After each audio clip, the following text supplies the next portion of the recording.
ধোয়ার বঙ্কিম নিঃশ্বাস ঘুরে ফিরে ঘরে শীতের দুঃস্বপ্নের মতো। কবি সমর সেনের মহুয়ার দেশ কবিতা অবলম্বনে উদ্ধৃত উক্তিটির তাৎপর্য বিশ্লেষণ করো। ভূমিকা: নগর ক্লান্ত যন্ত্রণাবদ্ধ জীবনের প্রতি বিতৃষ্ণা, আর্য সভ্যতা লাঞ্ছিত মানবিক প্রকৃতি, স্বাভাবিক প্রবৃত্তি, কর্মবৃত্তি ও ঘূর্ণাবর্তে নাগরিক মানুষের প্রাণ হাঁপিয়ে ওঠে। পাশ্চাত্য কবি জন কিটস তার সিটি পেন্টস কবিতায় লিখেছেন। তারপরের লাইনে কবি সমর সেন আর্য সভ্যতাদীপ্ত অহংকারীর গর্ভগৃহ থেকে অনুভব করেছেন উদার উন্মুক্ত প্রকৃতির অপমৃত্যু। তাৎপর্য: নগর সভ্যতা কবির অন্তরাত্মা বারবার কেঁদে উঠেছে।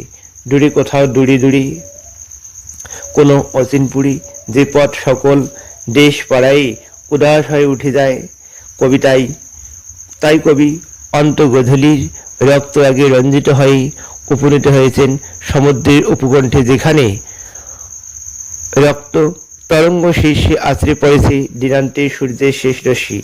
ধূসর ফেনায় আগুন লেগেছে, অলস সূর্য রচনা করেছে গলিত সোনার মতো উজ্জ্বল আলোর স্তম্ভ। কিন্তু মনোমুগ্ধকর এই স্নিগ্ধতা ক্ষণস্থায়ী। মানুষ হত্যা করেছে প্রকৃতিকে, ধোঁয়ায় ঢেকেছে আকাশ, সেই ধোঁয়ায় বঙ্কিম নিঃশ্বাস রুদ্ধশ্বাস করেছে তাকে, হৃদয়ে জাগিয়ে দিয়েছে শীতল মৃত্যুময় দুঃস্বপ্ন।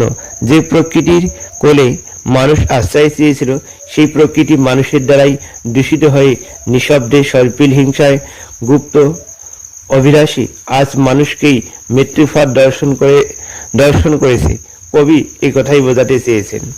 পরে প্রশ্ন: আমার ক্লান্তির উপর ঝরুক মহুয়া ফুল, নামুক মহুয়ার গন্ধ। কবির এই কামনার স্বরূপ ব্যাখ্যা বিশ্লেষণ করো। মহুয়া ফুলের গন্ধে মাদকতা আছে। তার নেশাগ্রস্ত আবেশে কর্মক্লান্ত মানুষ স্বপ্নচারী অচিনপুরের সন্ধানে পায়।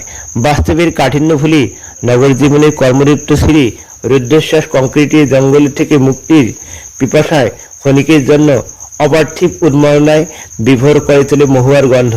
ব্যাখ্যা: কবি শহরবাসী আধুনিক নগর জীবনের বিশেষ মধ্যবিত্ত সমাজের চেতনার ক্লান্তি আর অবক্ষয়ের নিপুণ রূপকার। নগরকেন্দ্রিক জীবনযুদ্ধে অবতীর্ণ হয়ে কবির হৃদয় আজ বাষ্পশূন্য। মধুকবির মতো তিনিও যেন উপলব্ধি করেছেন। শহর জুড়ে তিনি চেয়েছেন কংক্রিটের জঙ্গল, ফাঁপা মানুষের ভিড়, ধোঁয়ার লাস্যময়ী নৃত্য এবং কর্মের দৈত্যকৃতি ধূসর পাহাড়। এই কঠিন বাস্তবে তিনি ভুলতে চান।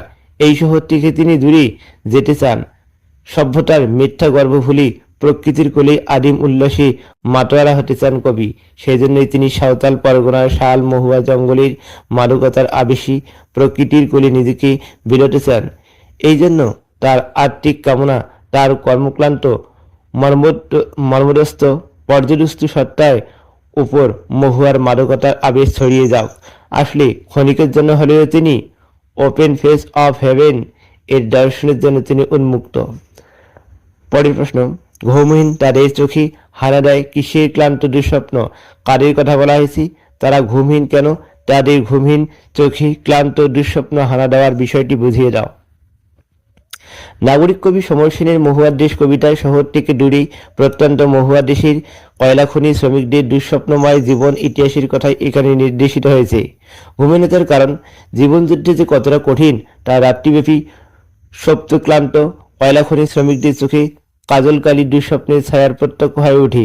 গভীর নিশীথের অক্লান্তভাবে খনির গহরে তারা শাবল গাড়িটি চালায়, এই জন্য তারা ঘুমহীন।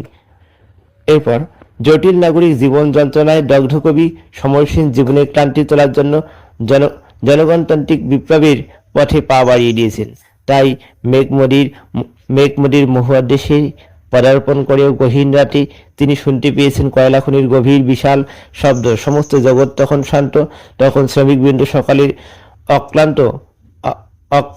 অলক্ষ্যে অক্লান্ত। অথচ পুঁজিবাদের আগ্রাসনে জীবনে এরা সব হারিয়েছে। তাই তাদের বিনিদ্র রাতের ক্লান্তি প্রভাতী আলোয় দুঃস্বপ্নের ছায়া ফেলে যায়। দেহের সমস্ত রক্ত ঘাম ঝরিয়ে তারা অন্যের সুহারা করতে পারে না। শ্রেণী বৈষম্য লাঞ্ছিত গ্রাম জীবনের এই চালচিত্র কবিকে ব্যথিত করেছে, জিজ্ঞাসাজীর্ণ করেছে লাস্যময়ী মিথ্যা স্বভাবকে।